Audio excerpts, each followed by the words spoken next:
অস্ট্রেলিয়ার বিরুদ্ধে ঘরের মাঠে বাংলাদেশ জাতীয় দলের ২-১ ব্যবধানে ঐতিহাসিক ওয়ানডে সিরিজ জয়ের মূল কারিগর মোসাদ্দেক হোসেন সৈকত পেলেন বড় আন্তর্জাতিক স্বীকৃতি।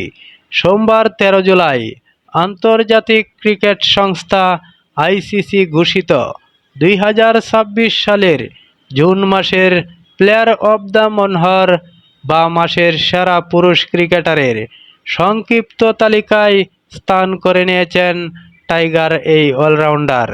এই মর্যাদাপূর্ণ পুরস্কার জয়ের লড়াইয়ে মোসাদ্দেকের সাথে প্রতিদ্বন্দ্বিতা করছেন ভারতের অধিনায়ক শুভমান গিল এবং নিউজিল্যান্ডের উদীয়মান পেসার নাথান স্মিথ।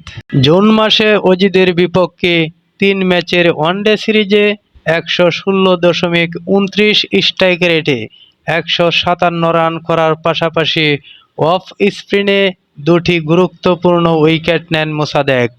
ঢাকার প্রথম ওয়ানডেতে ৭০ বলে অপরাজিত ৮৬ রানের ম্যাচ জেতানো ইনিংস এবং জোড়ো উইকেটের কল্যাণে ম্যাচ সেরা হওয়ার পাশাপাশি পুরো সিরিজে অসাধারণ অলরাউন্ড পারফরম্যান্স দেখিয়ে সিরিজ সেরা পুরস্কারও জিতেছেন তিনি।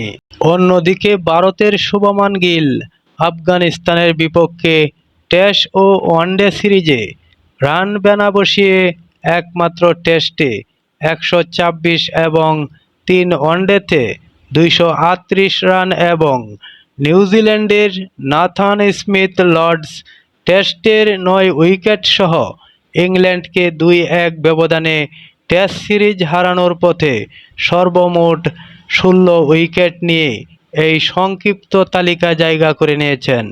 একই সঙ্গে আইসিসি জুন মাসের সেরা নারী ক্রিকেটারের সংক্ষিপ্ত তালিকাও প্রকাশ করেছে, যেখানে জায়গা করে নিয়েছেন স্কটল্যান্ডের অলরাউন্ডার ক্যাথরিন বাইস, ভারতের উদীয়মান স্পিনার শ্রীচারানী এবং ইংল্যান্ডের অভিজ্ঞ ওপেনার ড্যানি হোয়াটহজ।